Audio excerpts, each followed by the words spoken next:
Hey everyone, welcome to my channel. If you're new here, my name is Kate. I'm a third grade teacher in San Diego, California, and today's video is going to be a collab with Angela from Angela's DIYs. So even though she teaches 11th grade and I teach 3rd grade, we thought it would be really fun to kind of talk to you about how we instill some positivity into our kids. So what I want you to do after checking out this video is go over and give hers a little love and attention, and she has some really cool DIY crafts that can help you with this. And then I'm just gonna tell you like my top way to get kids to be positive towards themselves, towards one another, towards their school community. So if that is something that you're interested in, then just keep watching.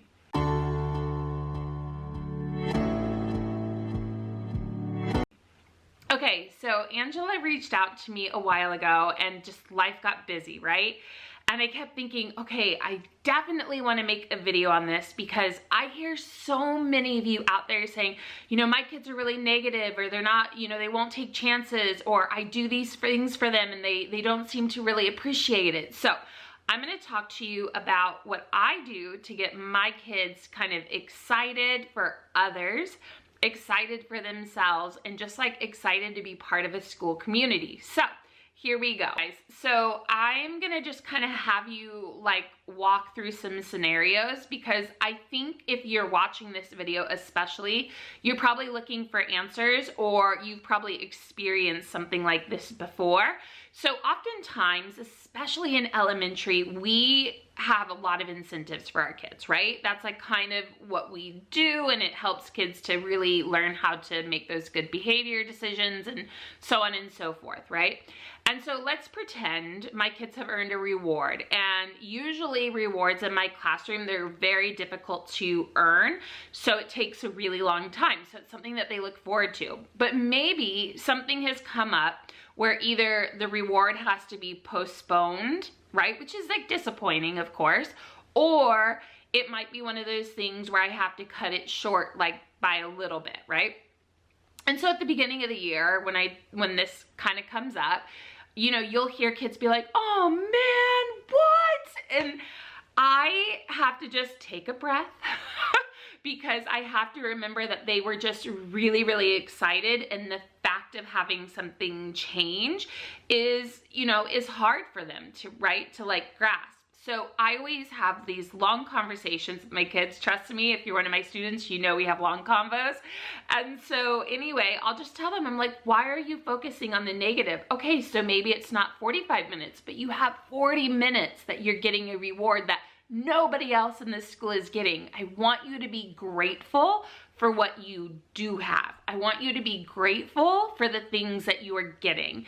And then I'll often tell stories of people who are really going through hard times. And, you know, I'll tell stories of people that are close to me, and I'll tell stories of people who've had they've had pretty much every reason to complain and never complain, right? And I just want them to kind of have that perspective. And I think discussions are definitely an important part in getting kids to really start thinking positively and being grateful. So okay, so you go through this, and it is something that it is going to come up frequently throughout the year. It's not like this is a one-time thing. You can have the discussion and then everybody's on board. You know, people are going to be disappointed, and you need to address that disappointment right away, right? Okay, so now we have the kids on board, right? Like we've got them starting to think more positively and not focusing on the little piece that they aren't getting versus like the big piece that they are getting, right? Okay, so the next thing that I do is I really want them to start being proud for others, right? But for no other reason than just to be happy for someone else. So I work at a German school, and there is a term called Schadenfreude. And that is like being happy at the expense of somebody else's like discomfort, or at the expense of somebody else going through something bad. I'm sure I didn't translate that perfectly. If you're German, do not roast me, but something along the lines of that, right? And so a lot of times when I pick students, I will pick students randomly. Like, you can walk out on your own, thank you so much. And I have trained my students to be like, good job, so-and-so, or like, yeah, you got it. Or if a student is struggling on a math problem, or like in class they're struggling on something, I've taught my students to cheer those kids on, right? So they'll be like, you can do it, you got it, you know, and that just makes the person that's either being recognized for doing something great, right?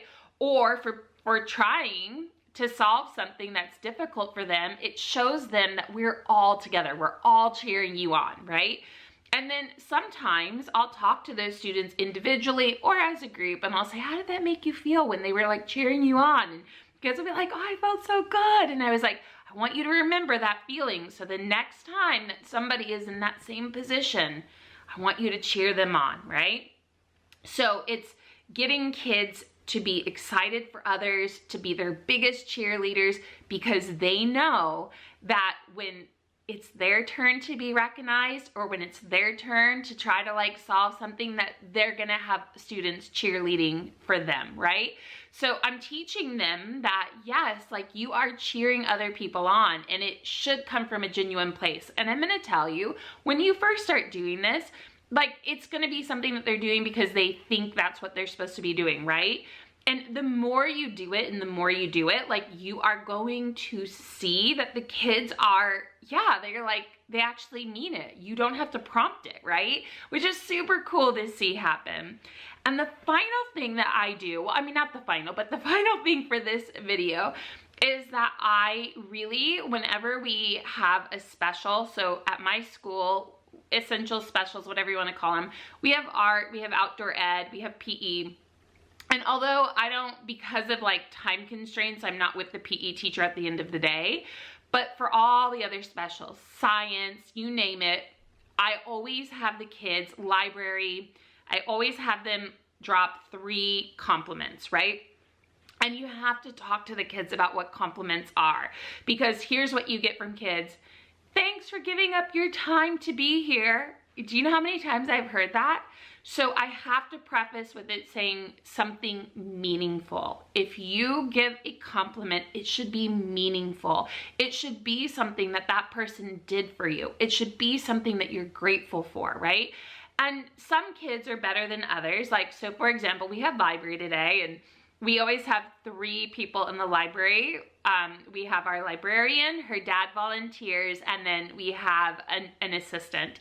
And so 2 of them, their main thing is, I shouldn't say it this way, it's not their main thing, but one of their biggest things that they do is they check out the books.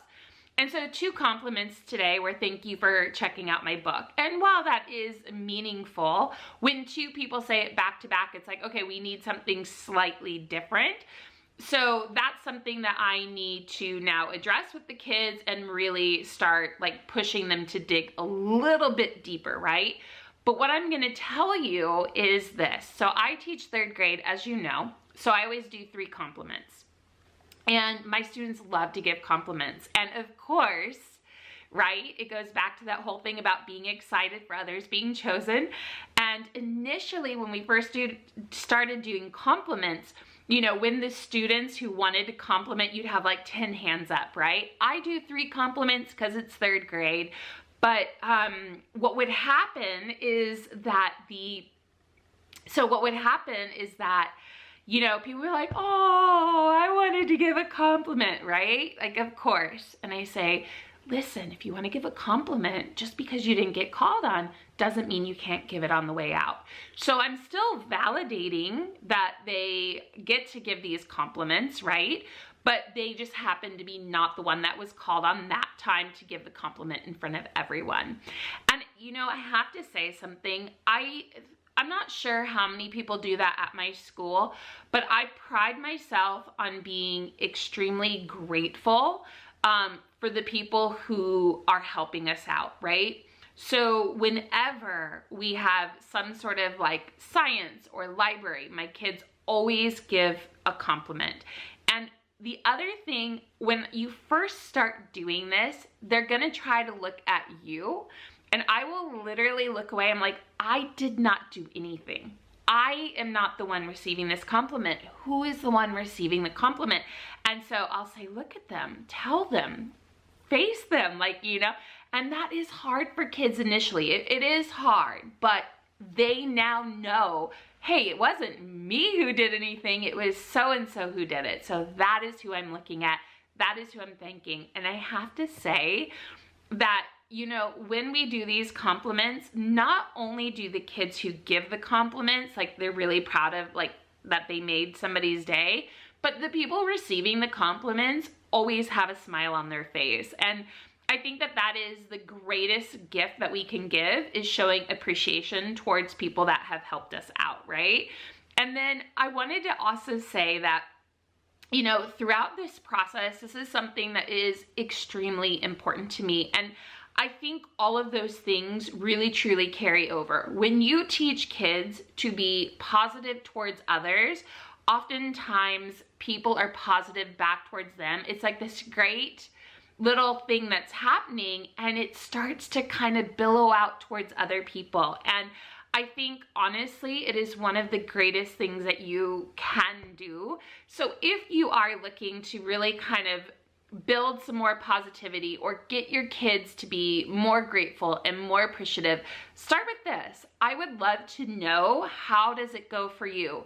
I'm gonna tell you, it's something that you have to keep up on. It's something that you need to have discussions about from time to time. And it's something that if it is important to you and you like hold kids to a certain standard, it will be important to them. And I think that that is the greatest gift that we can instill in our kids, is teaching them how to be grateful, how to be appreciative. Because in our society nowadays, that is not always the case. Am I not right?